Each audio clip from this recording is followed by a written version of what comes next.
इतने professional equipments मैंने नहीं देखे हैं जो मैंने अभी ये नोटिस किया है। और आप इसलिए इस बात पे आप लोग ऐसे भी बिलीव करो कि एक्सपेंसिव से एक्सपेंसिव जगह गया हूँ मैं।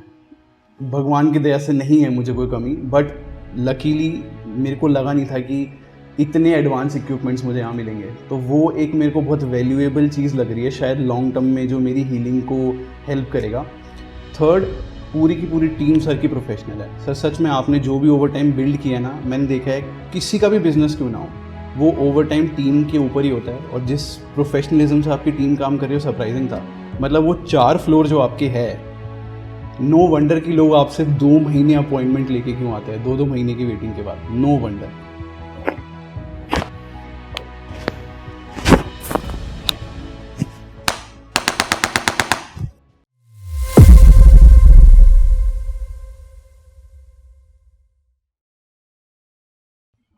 संचित, ये जो गर्दन दिख रही है आपको, ये नॉर्मल गर्दन है।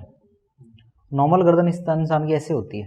नॉर्मल गर्दन में कि सी कर्व होता है ऐसे पीछे की तरफ। ये सी कर्व जो है परमात्मा ने इसलिए दिया है ताकि हम गर्दन घुमाएं तो हड्डियां आपस में रब ना करें, स्पाइनल कॉर्ड से हड्डियां थोड़ा दूर रहें, सारी नसें फ्री रहें जो हाथों को जाती हैं, ब्रेन को जाती हैं, पूरी बॉडी में जाती हैं। तो सी कर्व मेंटेन रहना बड़ा ज़रूरी है। ठीक है, इसको लॉर्डोटिक कर्वेचर बोलते हैं गर्दन का। तो ये हमने नॉर्मल बात करी। ये आपका कर्वेचर है। आपका कर्वेचर उल्टा सी है। होना था पीछे की तरफ, दिख रहा है आपको? आपका है ऐसे, मतलब इस सी के बजाय ये सी है। फर्क क्या पड़ेगा इससे? यहां से स्पाइनल कॉर्ड जाती है। ठीक है, अब जैसे आपको पता है जो पीला मैंने लगाया है स्पाइनल कॉर्ड है यहाँ पे। स्पाइनल कॉर्ड से ही सारा कंडक्शन पूरी बॉडी में सर्कुलेट करता है। और स्पाइनल कॉर्ड आपकी बॉडी का, मान के चलो, ब्रेन के बाद में सेकंड लार्जेस्ट इंपॉर्टेंट एक स्ट्रक्चर है। ये फ्री रहना चाहिए, राइट? तो जब सी कर्व रहता है तो ये सिमेट्री रहती है और अलाइंड रहता है और सही रहती है पूरी गर्दन हमारी, और स्पाइनल कॉर्ड भी एफिशिएंटली काम करती है। जब ये कर्व होता है तो जो हमारी स्पाइनल कॉर्ड है स्ट्रेच हो जाती है। तो अगर आप ये पीला वाला निशान देखोगे और इसमें देखोगे तो स्ट्रेच हो गई है। मतलब यहां तो रिलैक्स रहेगी पूरी नाव, यहां से तन जाएगी। जब तन जाएगी तो ये पीछे के जो ये 2 एरिया हैं, एक तो ये टाइट रहेंगे, ठीक है, और एक ये पॉइंट जो है ना, ये वाला, ये तंग करेगा, ये या ये। सर एग्जैक्टली यही करता ठीक है, ये एक निशानी है कि या तो कर्वेचर चेंज हो गया है या पोस्टीरियर ओस्टिफाइड बन गया। आपको दोनों ही है, हल्की सी हड्डी बढ़ गई है थोड़ी सी और कर्वेचर भी चेंज हो गया है। और ये एक प्राइमरी स्टेज है सर्वाइकल बनने की। इसमें क्या होगा, जैसे कुछ मोबाइल चला लोगे, गाड़ी चला लोगे, सबसे पहले एक्टिवेट ये करेगा। होगा क्या, आप बड़ा इंपॉर्टेंट काम कर रहे हो, आपका ध्यान काम में होना चाहिए, बट आपका ध्यान यहाँ बार बार ऐसे रहेगा। ऐसा लग रहा है सर आप मेरा मन पढ़ रहे हो। तो जब ये बार बार ऐसे रहता है ना, तो फोकस नहीं कर पाते। Focus, lake of focus bring procrastination के, यार थोड़ी देर में कर लूंगा मैं, या शाम को कर लूंगा, कल कर लूंगा। स्टूडेंट ऐसे करते हैं, कल परसों कर लेता हूँ, आज दर्द हो रहा है। Procrastination bring anxiety. एंग्जाइटी होगा और टाइट हो जाएगा, और टाइट होगा और एंग्जाइटी हो जाएगी। It's a vicious circle. अब यहाँ पे एक बड़े प्लेयर की यहाँ पे एंट्री हो जाती है, यहाँ पे, दैट इज योर स्टमक। ज़्यादातर मामलों में ये पाया गया है, बहुत सारे रिसर्च पेपर ने भी ये प्रूव किया, और मैं भी जो रोजमर्रा में पेशेंट देखता हूँ ये देखा है, सर्वाइकल और डाइजेस्टिव इश्यू दोनों भाई हैं। 90% जिसको भी सर्वाइकल है ना, उसका पेट खराब है, और जिसका पेट खराब है उसकी सर्वाइकल है। एग्जैक्टली सर, पेट भी खराब है बिकॉज ऑफ दैट ओनली। अब यहाँ पे क्या हो क्या रहा है ना, कि ये पूरा जो मसल है, अगर ये कर्वेचर मेंटेन इस तरीके से रहेगा फ्यूचर में, फॉर एग्जाम्पल, तो इसमें एक हड्डी जो है पीछे सरकने लगती है। अभी आप ये देखेंगे ना, ये वाली हड्डी, ये C5 है, ये इस लाइन में सबसे आगे है, दिख रहा है? इस लाइन में देखोगे ना, ये सब बॉक्स में सबसे आगे है ना ये, लेकिन ये आपकी है ना सबसे पीछे है। ठीक है, ठीक है, तो हल्की रेट्रो में जाने लगती है, राइट? ये कॉम्प्लिकेशन ही है सर बेसिकली। हाँ, ये एक तरीके का कॉम्प्लिकेशन की बजाय एक बेटर वर्ड यूज करेंगे, इसको कंपनसेटरी मैकेनिज्म है, बॉडी कंपनसेट करती जा रही है।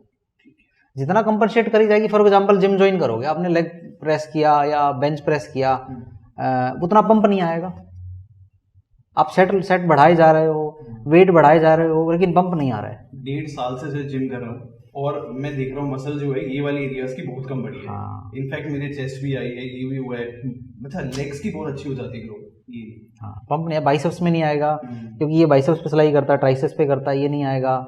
बैक डेवलप नहीं होगी इतनी अच्छी, because of you get a less conduction in your these particular muscles. ठीक है। मैं सर बहुत हैवी बैक मारने लगा था जस्ट ये करने के लिए, कुछ तो मसल्स आए, शायद इसी से मैं थोड़ा सा फिट हो जाऊं या फिर पोस्चर करेक्ट हो जाए। मैं इंटेंशनली भी ऐसे करता हूँ जिससे थोड़ा शॉर्ट हो जाए, बट कुछ नहीं है।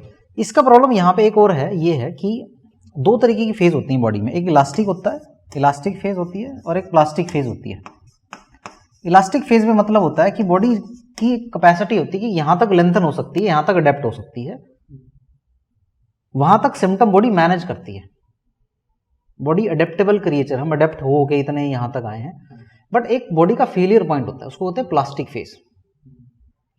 अडेप्ट होती रहेगी होती रहेगी होती रहेगी, दिन बीतेंगे, साल बीतेंगे, धीरे धीरे करके उम्र बढ़ेगी। फिर प्लास्टिक फेज में क्या होता है कि झटका लग गया, बच्चा उठा लिया, गाड़ी का डिक्की उठा ली, कोई सामान निकाल दिया, इंजरी हो जाएगी वहां पे। It could be mild, it could be severe, but माहौल तो पहले ही तैयार हो गया ना। समझ गए सर, राइट। तो लोग कहते हैं मेरे को कल इंजरी हुई, नहीं जी, कहानी बनी है पूरा, उस दिन तो रिलीज हुई है कहानी। ठीक है, अपन क्या करने वाले हैं, अलाइनमेंट करेंगे। अलाइनमेंट करने के बाद में मैं आपको कुछ एक एडवाइजेस बताऊंगा कि इसको रीस्ट्रक्चरिंग कैसा करा जाए, क्योंकि रीस्ट्रक्चरिंग करना बड़ा ज़रूरी है। और मैं आपको, जैसे हम आज बैठे हैं 2025 है, 2035 में ये एपिडेमिक होगा। ये वीडियो आप देखेंगे 10 साल के बाद मेरी, तो आपको पता लगेगा कि मैं क्या बोल रहा हूँ।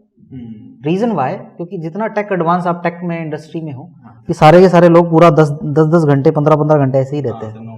हाँ, लैपटॉप भी यही है, तो इसी वजह से हुआ सारा ये। गर्दन रहनी चाहिए सीधी, हम इस तरीके से देखते हैं पूरा नीचे करके।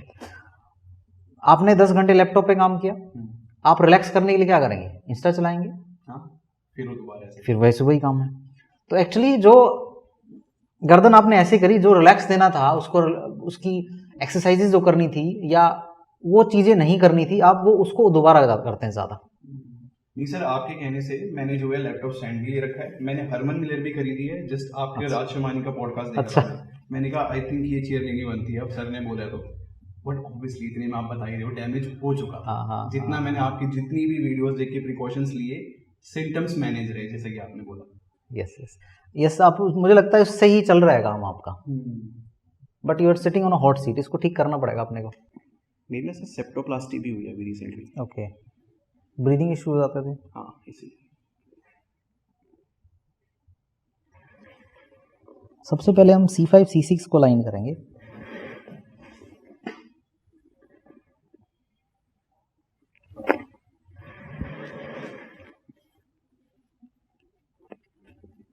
अब हम करने वाले हैं C4 C5।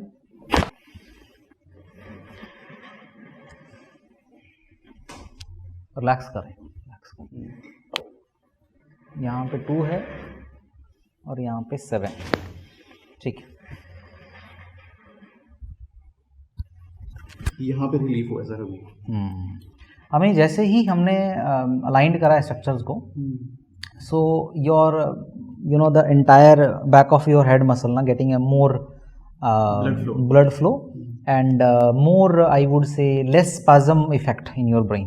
मतलब आपका ब्रेन थोड़ा आपको लगेगा कि खुल गया एकदम से, यहाँ पे बड़ा पंप लगेगा एकदम से।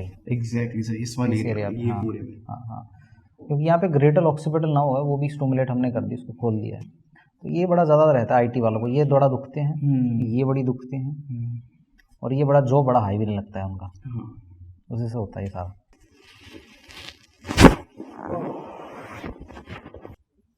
इजी, मजा आ गया सर, मैं मजाक नहीं कर रहा आपको।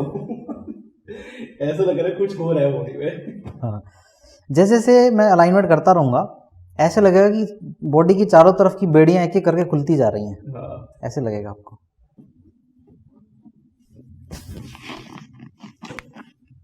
One more, relax, just relax,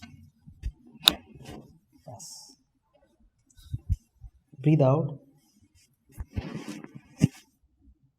फिर से out, one more, good.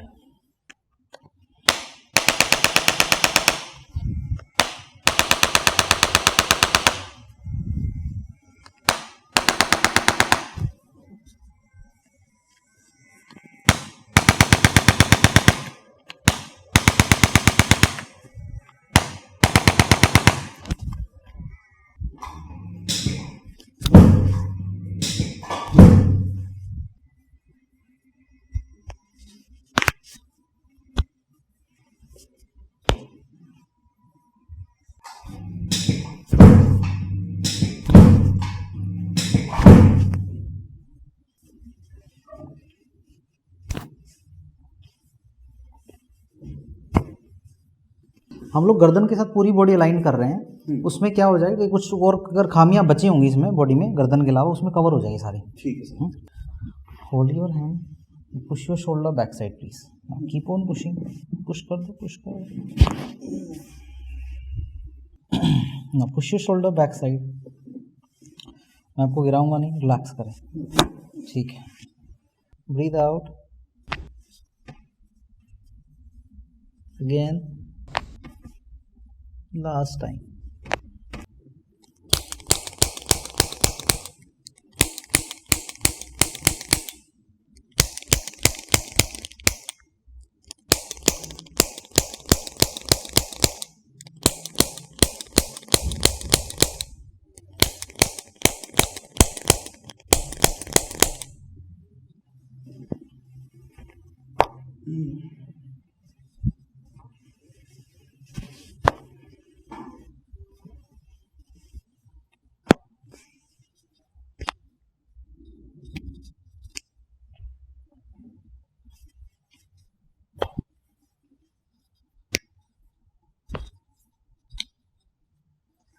Cervical hair fall Jai Veeru की जोड़ी है।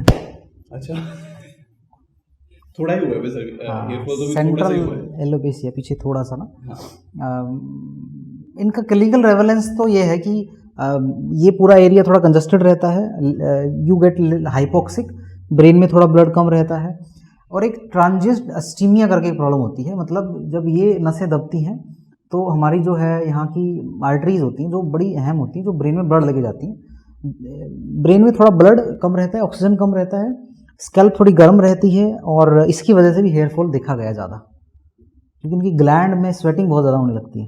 एक क्वेश्चन है सर, जैसे कि कोई बड़ी बिल्डिंग में देखता हूँ, मैं सोसाइटी में रहता हूँ, तो ऊपर देखने में से अजीब सा लगता है कि नीचे से ऊपर देखने में बिल्डिंग को, क्या ये इससे रिलेटेड? सर्वाइकल की वजह से बहुत ज़्यादा नीचे देख के हुए या ऊपर देखोगे, प्लेन में बैठोगे, लिफ्ट एकदम से जंप करेगी, तब ये सब चीज़ें सर्वाइकल की वजह से हो रहा है। और ये यहाँ की जो नर्व्स है ये कनेक्टेड रहती है with the brain and inner ear के साथ में, ये गार्ड का काम करती है बीच में। ठीक है। तो अगर ये सर्वाइकल ठीक है तो कान के फंक्शन ऑप्टिमम रहेंगे, ब्रेन ऑप्टिमम रहेगा, और यहाँ की जो डक्टर मसल्स हैं ये भी आसपास यहाँ पे भी सप्लाई करता है यहाँ की नाव। तो अगर ये आसपास यहाँ खिंचता है, ये खिंचता है, ये सब सर्वाइकल की वजह से है ये भी। और सर आपको पता है, मैं साइनस ईएनटी के मैंने विजिट किया था, मेरे को थी नाक की हड्डी सबकी टेढ़ी होती है, मेरे को थोड़े ब्रीदिंग इश्यूज थे, यहाँ पे मेरे पूरे टाइम पेन रहता था, और उन्होंने पूरी की पूरी सर्जरी कर दी, एंटी इन्फ्लेमेटरी मेडिसिन पे रहा, ऑब्वियसली इस वजह से इन पे भी आराम होगा, इसीलिए सर में दर्द होगा, बट वापस से वो पेन आ गया है, तो मुझे लग रहा है वो भी नेक्स्ट। हाँ, because that never been because of your sinus. Exactly, अब लग रहा है सर इतनी बड़ी पूरी सर्जरी करा के।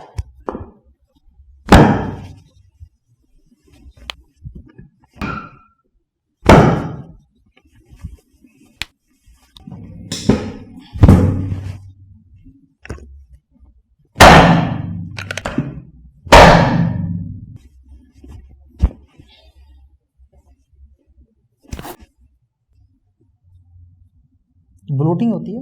हाँ। कॉन्स्टिपेटेड नहीं रहते? नहीं। ऊपर चढ़ गई ना, अभी सेट कर देता हूँ इसको।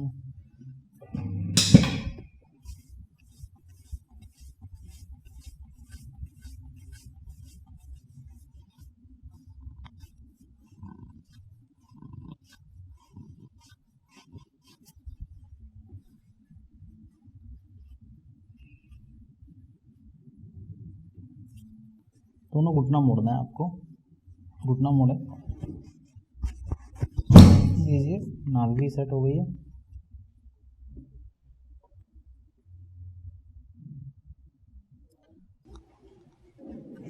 वैसे सर आज में कुछ आराम आएगा मेरे को? अभी जैसे लाइटर फील हो रहा है बस। काफ़ी सिग्निफिकेंट महसूस करेंगे आप, ठीक है। Chiropractic is all about doing alignment along with you, teaching you many things in terms of precautions, कैसे बैठना, कैसे उठना है, क्या खाना है, क्या नहीं खाना, ये सारा कायरोप्रैक्टिक के अंदर ही आ रहा है। So alignment will definitely help you by 80%, 20% कुछ प्रिकॉशंस बताएंगे, उससे ठीक रहेगा।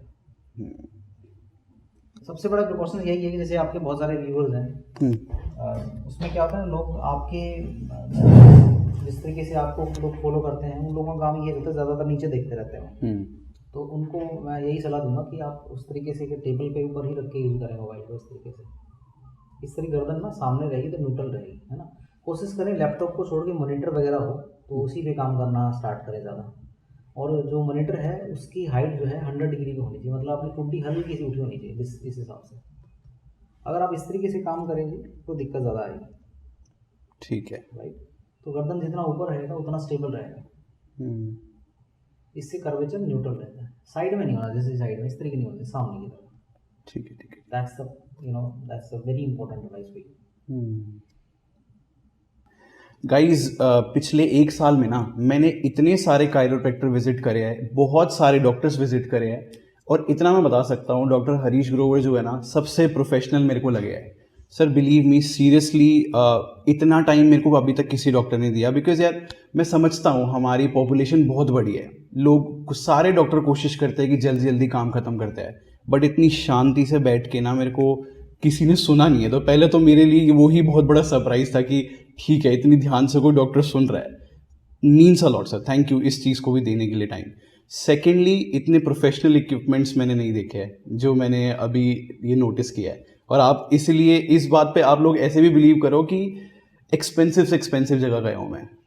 भगवान की दया से नहीं है मुझे कोई कमी, बट लकीली मेरे को लगा नहीं था कि इतने एडवांस इक्विपमेंट्स मुझे यहाँ मिलेंगे। तो वो एक मेरे को बहुत वैल्यूएबल चीज़ लग रही है, शायद लॉन्ग टर्म में जो मेरी हीलिंग को हेल्प करेगा। थर्ड, पूरी की पूरी टीम सर की प्रोफेशनल है। सर सच में आपने जो भी ओवर टाइम बिल्ड किया ना, मैंने देखा है किसी का भी बिजनेस क्यों ना हो वो ओवर टाइम टीम के ऊपर ही होता है। और जिस प्रोफेशनलिज्म से आपकी टीम काम कर रही है सरप्राइजिंग था। मतलब वो 4 फ्लोर जो आपके है, thank you, means a lot sir, thank you so much.